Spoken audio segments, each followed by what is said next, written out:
Minneapolis, 94.5 KSTP FM St. Paul HD2, and on SKORNorth.com. TCL is a proud sponsor of the SKOR North Studios. TCL, America's fastest growing TV brand.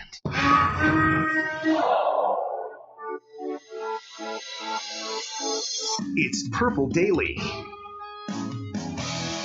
Freeze. Pass is incomplete. No flag for Tommy Lee Lewis.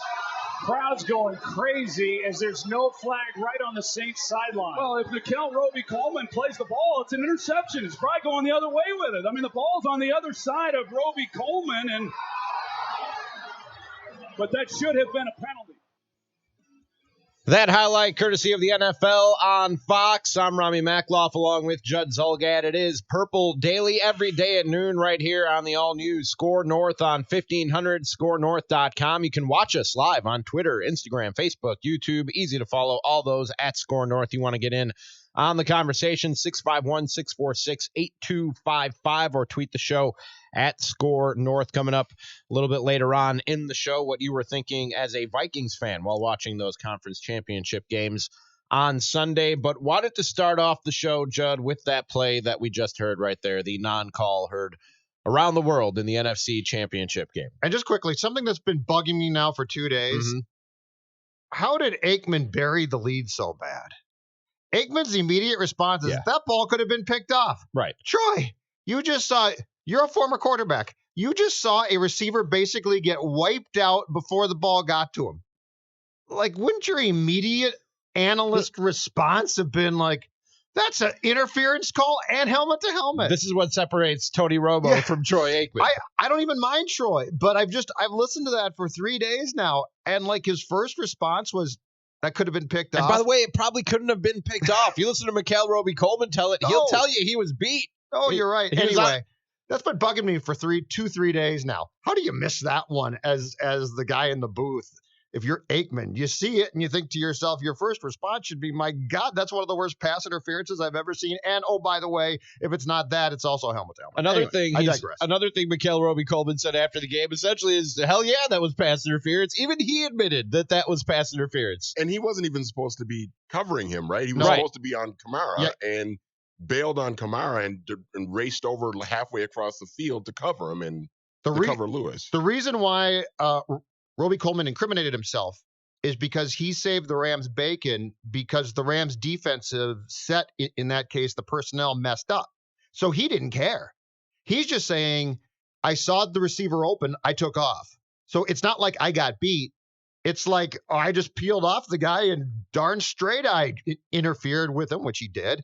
But yeah, no, he didn't give a damn about admitting that he screwed up because in his mind, and he's right, he saved him. So here's the question that I have. And again, you want to get in 651-646-8255 or tweet us at SKOR North. And I know that this sounds like a crazy question on the surface because it sounded like a crazy idea to me when it was first presented, Judd. But should they replay the NFC Championship game from the spot of that call? Again, 651-646-8255. And I know Saints fans want retribution and they're some of them have actually filed for legal action already, which again sounds crazy. But the day after the game, Michael Thomas, the all-pro receiver of the New Orleans Saints, he just tweeted out simply at the NFL with the heartbreak emoji and the Saints emoji, Rule 17, Section 2, Article 3. That's all that the tweet read. That's all the tweet read from Michael Thomas. And I actually have, from the ESPN story that was published about the Saints fans filing lawsuits against the league, I found this. Rule 17, Section 2, Article 1. The NFL commissioner has the, quote, sole authority to investigate and take appropriate disciplinary and or corrective measures if any club action, non-participant interference, or calamity, turn the page here, occurs in an NFL game which the commissioner deems so extraordinarily unfair or outside the accepted tactics encountered in professional football that such action has a major effect on the result of the game. All right, fast forward. Rule 17, Section 2, Article 2 reads, the commissioner will not apply. I love feeling like I'm in a courtroom. Exactly right. Exactly right. Permission to treat as hostile, Ramie. The commissioner will not apply the commissioner will not apply authority in cases of complaints by clubs concerning judgmental errors or routine errors of omission by game officials. Games involving such complaints will continue to stand as completed. So Article 2 becomes the most important thing, and that is, do you deem this to be a complaint concerning judgmental error? The question is yes. Routine error, you could debate, I guess. But I would say ultimately, if you are Roger Goodell, you don't ever consider opening up this Pandora's box unless it is something so extraordinarily bizarre that we have never seen before. Because then I guess my question about Sunday's non-call is, if you were to do that, let's just say you went down that path and said the Saints got screwed, it's totally unfair, and the referees goofed up. The question then becomes, where would you stop? I don't think you even have to go down that road. I mean, if there was ever a circumstance that describes what you just went through, it happened on Sunday. It was so blatant to the point that even the guy who committed the penalty came out and said after the game, yeah, I committed the penalty. And like we talked about on Mackey and Judd with Ramie the other day, that's not some call in the second quarter. No, but it's a judgmental error. It's a judgment. It falls flat under Article 2 of that same rule. It's a judgmental error. But it's a terrible error, but it's a judgmental error. It's so blatant. There's not one person who knows even the littlest bit about football who watched that play on Sunday and didn't think that referee missed a call, including the beneficiaries of that call, including the head coach of the Los Angeles Rams. But they all fall under, if you're the Rams, you benefited. If you're the Saints, you clearly did not. It all falls under the fact that it is a awful judgmental call.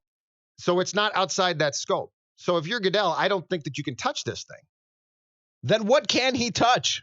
If it's not this, then why does this provision even exist in the rule book if it doesn't apply to this situation that we find ourselves in now? I can't answer the exact question. I can tell you I don't believe that we have seen it, and we'll know it the day that we see it. And it has to be beyond the officials blowing a call like this. Because it's a judgmental call. They just missed it. But everybody who saw that knows that the judgment was wrong. But do you really think that we can now reconvene for this game? Yes. Would you really start this game up again play from that point? Not start it over. Where do we stop with that? The Vikings in 2009 got royally screwed. The Lieber PI call's awful. Like, do we need to go back? And in 2009, Vikings fans talked about the same rule.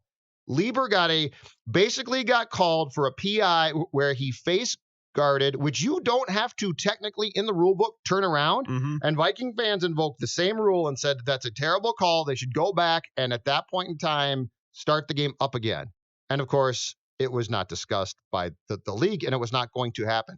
But I think if we open this Pandora's box, man, I don't know where we stop. I don't think there's any way, shape, or form that this qualifies. And for the record, they won't do it. No. I mean, they're not even considering it. This hasn't even come across I think it has to be Roger Goodell's desk. I think it has to be an act that we have yet to see that would actually cause a commissioner to go back, especially in a game like this, but in a game period, and say, we need to go back now and start from that point because X, Y, or Z occurred. What would need to happen? Lightning striking at the moment that the ball gets to the receiver's hands? What? Darn close, yes. Manny, am I crazy? Because this is one of those times where I'm willing to admit, okay, maybe I'm crazy. Maybe I'm going a little bit too far. But in reading that, again, the commissioner's powers under this section to include the imposition of monetary fines and draft choice forfeitures, suspensions of persons involved in unfair acts, and, if appropriate, the reversal of a game's result or rescheduling of a game, either from the beginning or from the point of which the extraordinary act occurred. In the event of rescheduling the game,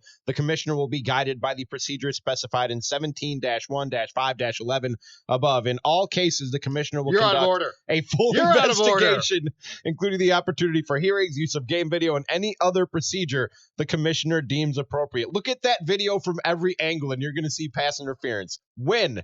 If they're not going to do it in this case, when, if ever, can the commissioner actually use this provision? But think about the only reason why we're even having this conversation is because the Saints lost.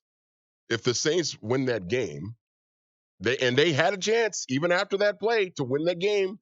They got the ball first in overtime, and Drew Brees threw the interception, and then Legatron drilled the 57-yarder to win it for LA. If the Saints go down in overtime and score a touchdown and win the game, we're talking about how egregious that non-call was, but nobody is protesting about trying to replay the game or anything like that. It's only because the Saints lost the game. And they had opportunities to win the game even after this terrible, ridiculous, awful, worst non-call in the history of the league. And they didn't get it done. I mean, you got to admit, this, as non-calls go, and you brought up the Lieber call. It's really bad. This is as egregious as it gets, is it not? Yes. Okay. I've got the answer. In fact, you know what? I can torture this into actually working to get everybody back on the field. The first part of the rule that we went through earlier, which is Rule 17, Section 2, Article 1, all right, reads, in which the commissioner deems something was so extraordinarily unfair or outside the accepted tactics encountered in professional football that such action has a major effect on the result of the game. What you need to do right now, if you want to do this before the Super Bowl, you need to actually go and investigate Bill Vucinovich's crew right now. And if anybody was betting on the point spread or that game, that would be that's different. That would be reason to go back and replay, because Article 2 is very clear. This is a judgmental, as far as we know right now, it is a judgmental error. All right? Judgmental errors don't get you to the line of saying everybody goes back and the game is replayed from that spot. But what would get you there is if we could find out that the officials were actually gambling on that game, if it was alleged and proven, and then you have something so outside the scope of the norm that the Saints were playing a game in which they did not have a real chance because the officials, or at least one of them, was making sure that the Rams won. So there would have to be some sort of ulterior motive to that blown call, your opinion. It can't be, I'm a moron, I screwed up. But if I know Vito from Vegas and I had placed a bet on that game. Use the name Vito. You know, Vito here. How much you won on the Rams? I won a lot, $100,000. Okay, then I am to a place where Roger Goodell would have to, where I would be incarcerated, and where Roger Goodell could rightfully say the Rams were playing against a stacked deck. You got to go back and play. Because you're talking about like the overall integrity of the game. Correct. That goes beyond just this referee just screwed up and didn't make the call when he should have. Correct. Have you guys seen the footage? And now I'm going down conspiracy road, which I don't very often, but I do. There's footage of the referee on the spot, and I'm missing out on their names right now, but the referee on the spot who actually should have made the call. Mm-hmm. After the play, he's walking up to the crew chief and has his hand on the flag. And neither of them were mic'd up. You don't hear what they're saying, but you see the crew chief going, you can see he's making a hand motion going, don't pull it, don't pull it, don't pull it. So I've not seen that. I haven't seen that. It looks to me like the referee on the spot knows he screwed up and not calling it on the spot and was going to throw the flag late, and the crew chief, for whatever reason, and you can say the fix is in, whatever the case might be, the crew chief was adamant in telling him not to throw that late flag. I have not seen that. And again, we're reading body language. Let's open the investigation then. Let's open the investigation. Let's find out. Because what you're saying qualifies to be done if we can find an ulterior motive from this officiating But group. You're saying just a blown call. I don't think a blown call. Even as blatant as it was. The commissioner will not apply authority in cases of complaints by clubs concerning judgment errors or routine errors of omission by game officials. This is clear cut. But that's a routine error. I mean, but it's a judgmental error. There's no. It's an awful error at as bad a time as almost as you could possibly get. But I still deem this to be very much a judgmental error. And unfortunately, you know what? With the officiating done by some of the guys in this league today, it is routine. We've seen mystifying calls in 2018, or we saw, right? Like and I've always sympathized with these guys because I honestly think they're paralyzed by a bunch of idiots who sit in boardrooms and make up the rules in slow-mo. you know what, Ted, that looks like an error. Pass me a margarita. Let's rewrite that rule.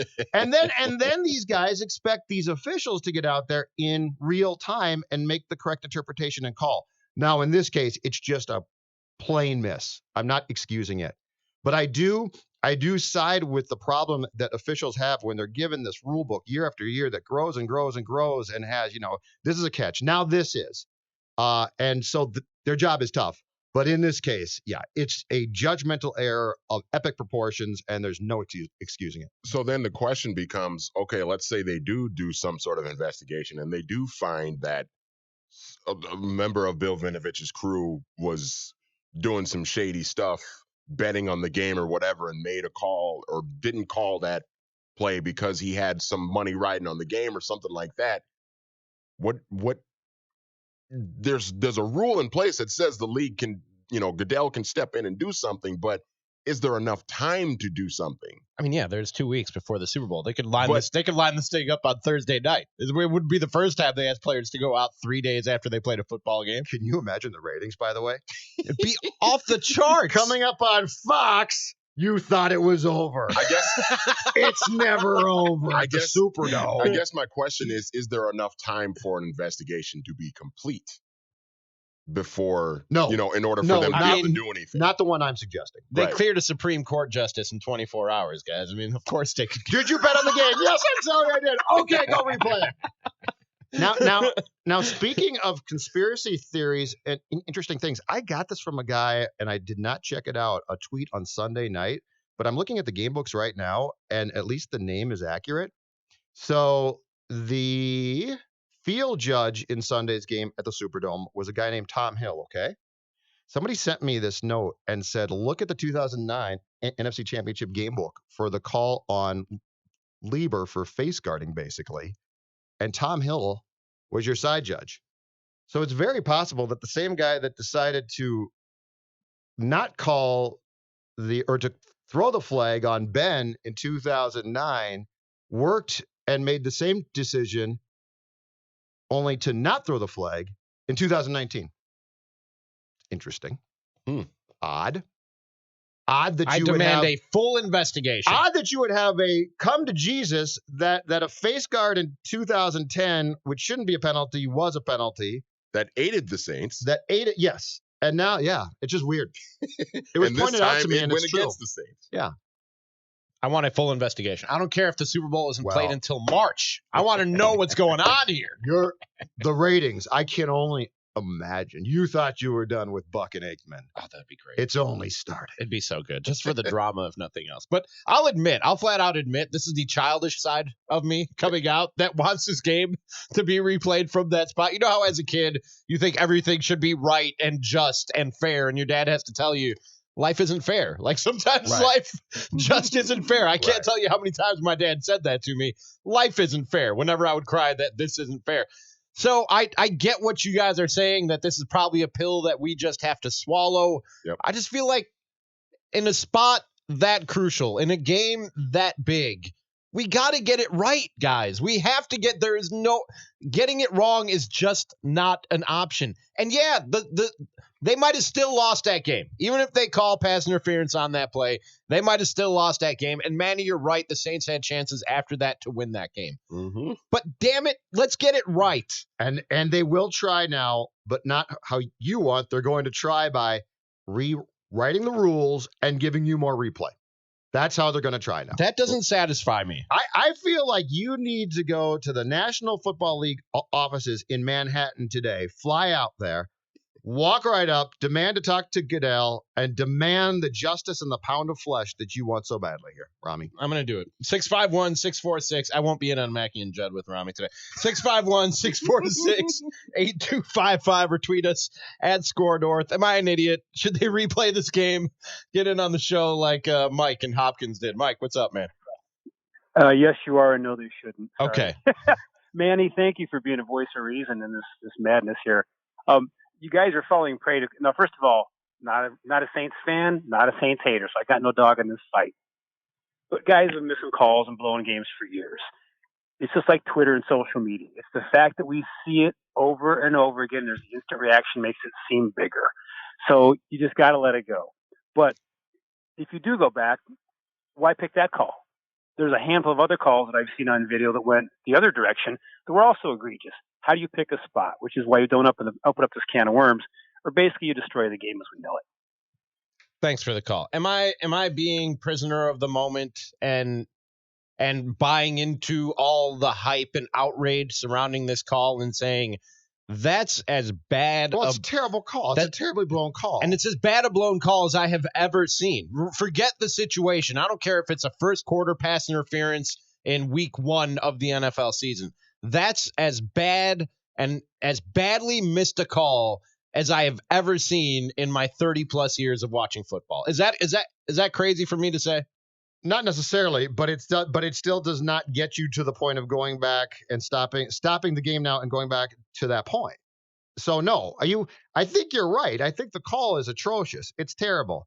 Is it the worst call I've seen in watching sports, which I've done since 1978, basically? I don't know. It probably comes close. But when you're talking about, does this meet the threshold of having the commissioner actually step in and say, it's so bad that you're going to go back and play from that point on, I just don't see it. It's a terrible judgment, but unless you can prove that there was an underhanded means to it, I just think it's too bad. And plus, Sean Payton lost, and that was glorious. Let's be honest. Seeing Sean Payton suffer. What were you thinking as a Vikings fan watching those championship games on Sunday? Purple Daily on SKOR North on 1500, SKORNorth.com, and watch us live, Twitter, Instagram, Facebook, YouTube, at SKOR North. We're back right after this. We're pinning our ears back.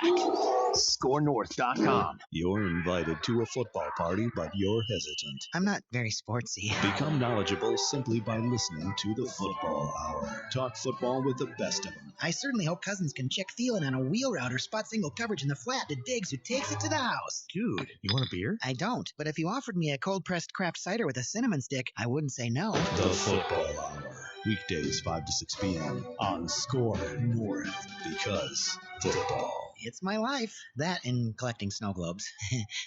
Guys, are bedroom troubles killing your sex life? GainsWave can help. GainsWave is a revolutionary medical treatment for ED. Requires no shots, no pills. You can be spontaneous again. GainsWave is a scientifically validated therapy to restore blood flow and treat the root cause of ED. The prestigious medical journal, the Urology Times, calls it a potential cure for ED. For more info, visit GainsWaveMN.com or call Plymouth Regenerative Care at 763-325-4998. That's 763-325-4998. Hey, do you want to cross the first project off your 2019 to-do list? Zulgad here telling you that's what I'm going to do thanks to my friends at CertaPro Painters, and they can help you do the same by painting your home now. I can't wait because I know this process is going to be easy.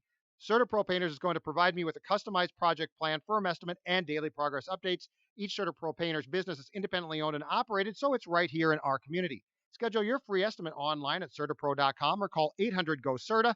That's Certa with a C. CertaPro Painters. We do painting, you do life. Visit Chet Shoes this season for warm winter boots. Our Chet store in Columbia Heights features New Balance snow boots for men and women. Come in to try on the sole of a sneaker paired with the heart of a boot. Now's the time for insulated work boots. Check out our Red Wing stores and our Chet store for safety and non-safety toe options to keep you warm, dry, and supported this winter. Stop in to see us in Columbia Heights and our Red Wing stores in Circle Pines, Coon Rapids, Bloomington, and St. Cloud. If the shoe fits, you've been to Chet's. Rich Eisen here. The big game always brings out the best, and the 2019 Honda Civic sedan is our go-to all-pro. With a new sport trim featuring 18-inch alloy wheels, center outlet exhaust, and gloss black deck lid spoiler, this stylish sedan brings its A-game every day. Combine that with the available turbocharged engine and paddle shifters, and you'll be doing end-zone dances in your driveway. And thanks to the Honda Sensing suite of safety and driver assistive features,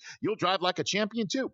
So hurry to your Honda dealer for a great deal on the game-ready Civic. Little Judd and Little Matthew were riding their bikes on a collision course with fate. Watch where you're going. You watch where you're going. I'm bleeding. It's purple. Mine too. Hey! They're all grown up now on the Purple Podcast. SKOR North personalities, former Vikings beat writer Judd Zulgad and Vikings analyst Matthew Collar, offering the best and most entertaining Minnesota Vikings discussion. Purple Podcast, SKOR North, and on SKORNorth.com. Minnesota sports junkie? Get your fix. SKORNorth.com.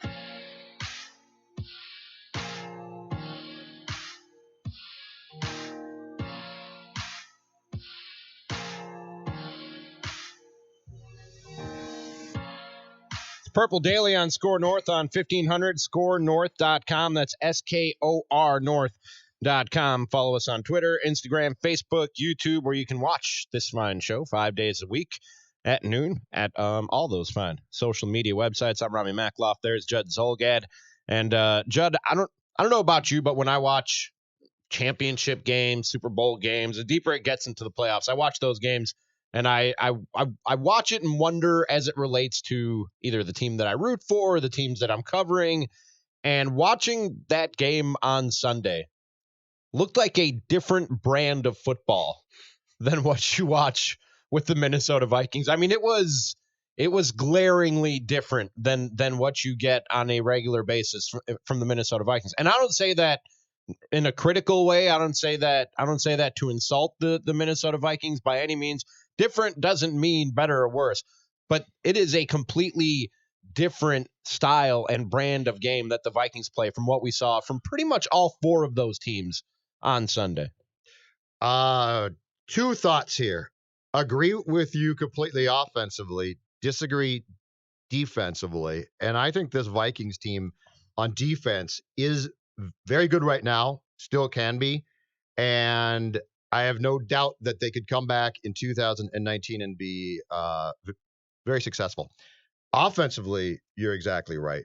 And so I guess the big talking point to me off what you're off of what you're discussing here, I should say, is this. Is this league trending in a way that with some tweaks and some correct moves and Cousins being propped up more in 2019, that the Vikings can come back offensively and be competitive with what we're seeing right now and the way this league is going? Or has that ship sailed? They signed the wrong QB, and yes, they can still be okay or good, but as far as among the most competitive teams in 2019, can they do enough offensively to get there? I have my doubts. I think this league in the last 2 years or so has turned a corner.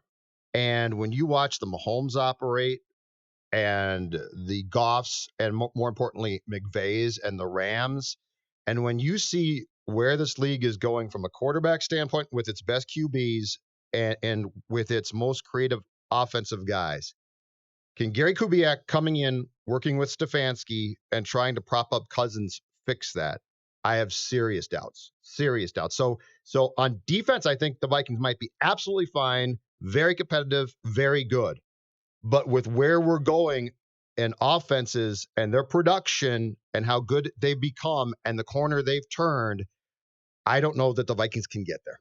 Yeah, I mean, I look at it and first of all, the weapons are there. I mean, you look around the Vikings offense and not many teams have Thielen, Diggs, Dalvin Cook, and Rudolph at tight end. I mean, those four names right there, as far as offensive weapons, it's hard to match that when you look at other NFL teams. And I don't even think I'm not ready to declare, and I know I'm in the minority here, but I'm not ready to declare as you did that Kirk Cousins is the wrong quarterback per se. I don't know. I've got serious doubts. I feel like the highest level quarterback will succeed in almost any position, any situation that you put him in. And Kirk Cousins certainly isn't that. But I do think that Kirk Cousins is that next level of quarterback who, if put in the right situation with a decent offensive line and some weapons around him, he can be good enough for your offense to run at a very high level. We see the weapons, which I just went through. Yep. Now you got to keep him off his back and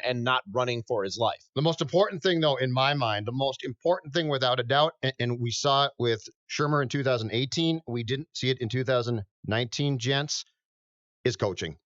Offensively, do you have the right guy? I keep coming back to this, but it's so important. Kirk Cousins was signed here and treated like a top 5 QB. Massive mistake. That's on the Vikings. That's your fault. Now he was disappointing, and that's too bad. That's on him. But it is the Vikings' fault that they signed him to that huge contract and said, okay, you got the money, now go do it. I think the thing that we forget consistently in this conversation, and that needs to be brought up each and every time that we're talking about if the Vikings can go from where they were this year to where they want to be next year, is coaching. And can you get the right offensive system, play calling, and basically confidant for Cousins to make that work? Because in 2018, they came nowhere close. And that's why we've had this conversation the last few weeks about, are the Vikings just better served? I mean, everybody wants to talk about the offensive line, and yeah, the offensive line wasn't good, particularly, the guard play wasn't very good. But you have to wonder if they just need to load up on more talent across the board on offense, even at receiver. You go get a third receiver, go get another tight end. Who's to say? I mean, if Latavius Murray is let go, who's to say they can't go out and get another running back to complement Dalvin Cook out of the backfield? I mean, it's they've scheming got too, though. Yeah. Their scheme. Yeah, their definitely. scheme stunk. Yeah. Like they asked Cousins yeah. to do things he was not capable of doing, and I don't care how much you paid him.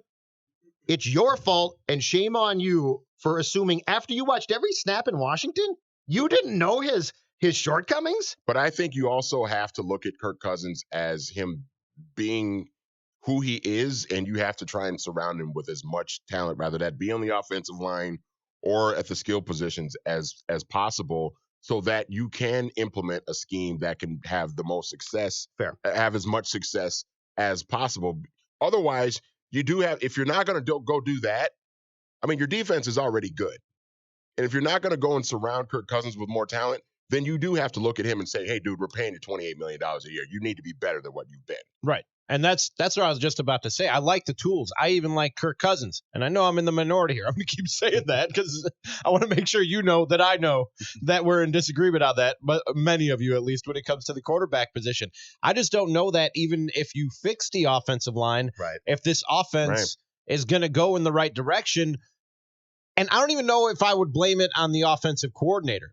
DeFilippo was not a popular guy around here, and I get that, but who was the guy who was pounding his fist on the podium at press conferences week in and week out saying we need to run the ball more?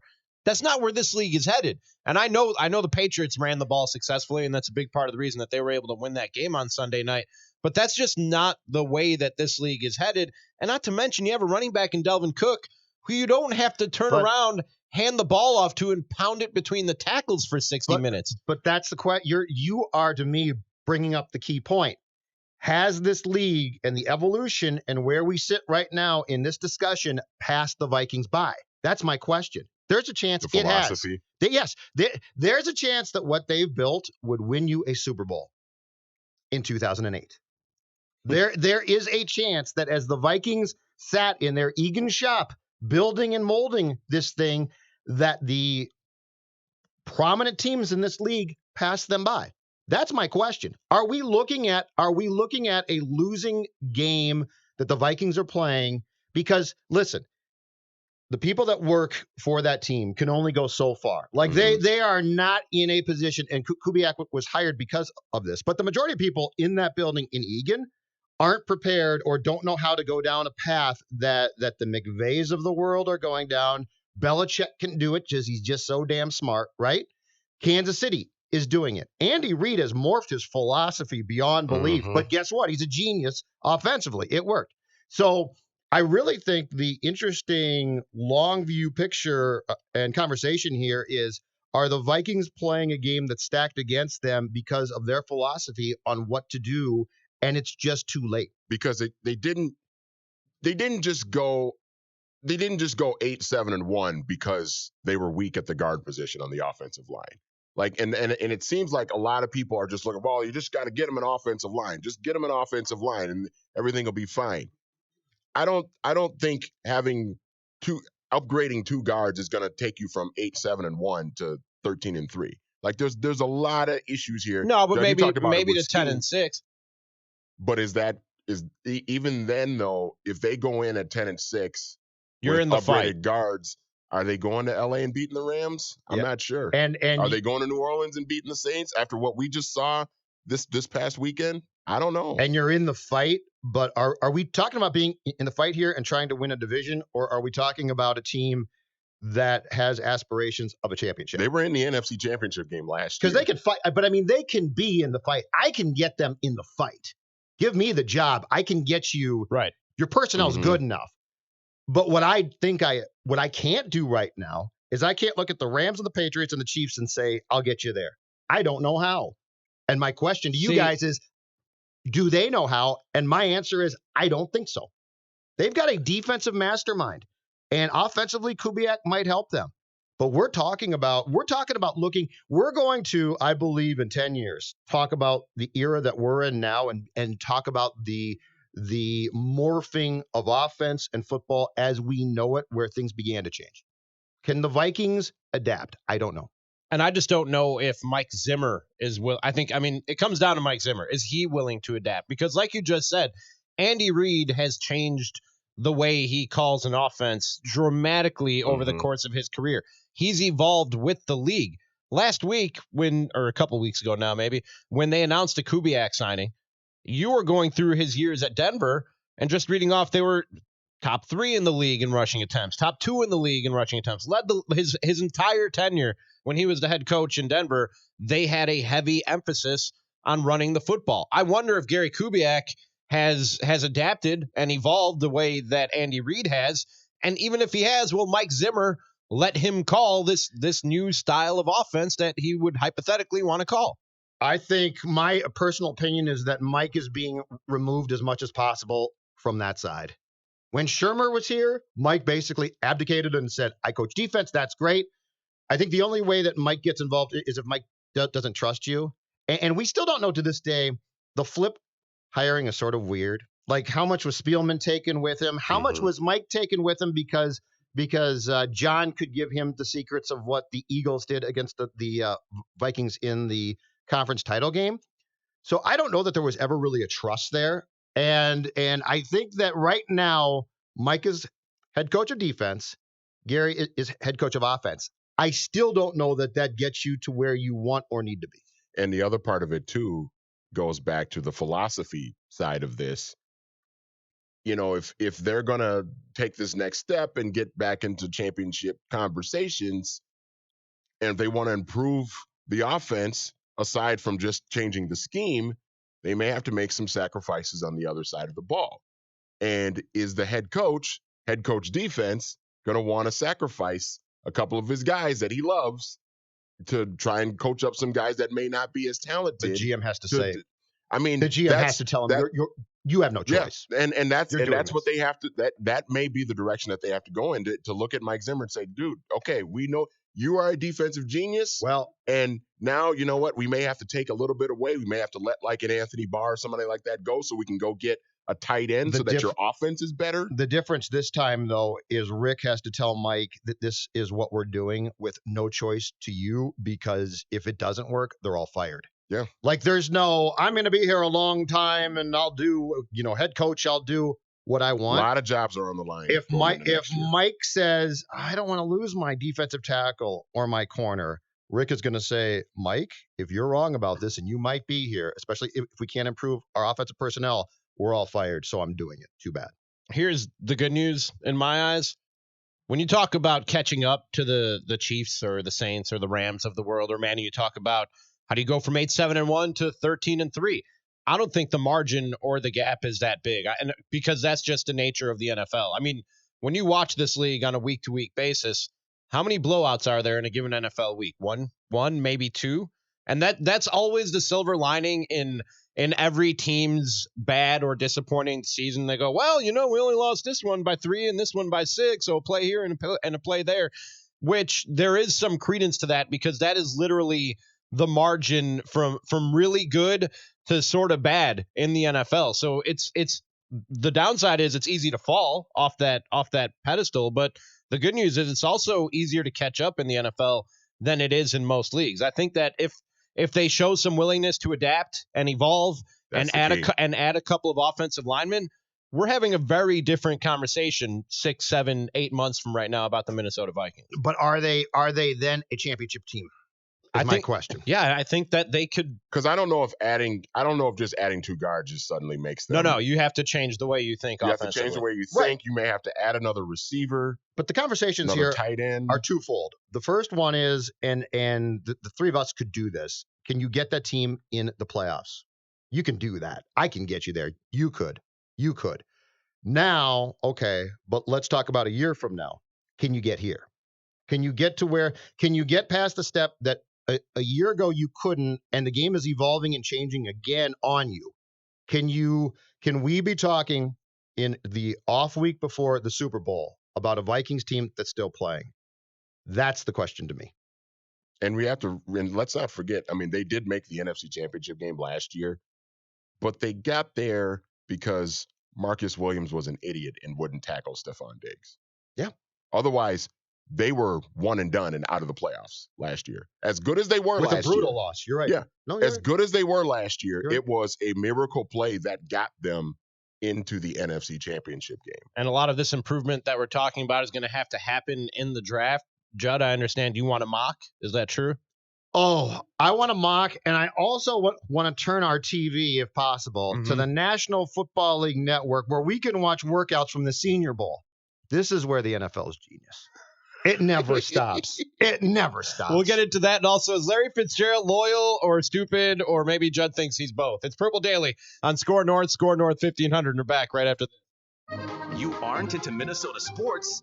Talk to the mitten. SKOR North. Minnesota sports. Anytime, anywhere. SKORNorth.com. Yep. Hi, this is Minnesota wide receiver Adam Thielen.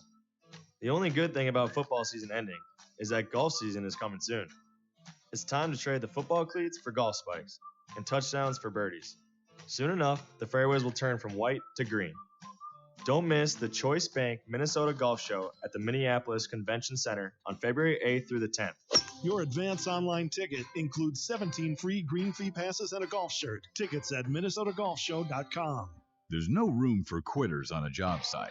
My Masterforce tools deliver power, performance, and durability that doesn't quit. Tools like my 20-volt cordless hammer drill. The brushless motor technology in that drill gives me up to 30% more power and 1.5 times the battery life. Professionals need tools they can rely on. Masterforce tools, available at Menards. Save 11% on everything now at Menards. Good through January 26th. Savings are a mail-in rebate. Some exclusions apply. See store for details. If you don't know PPC, if you don't know SEO, if you don't know OTT, if you don't know targeted display, social media management, website development, email marketing, you don't have to.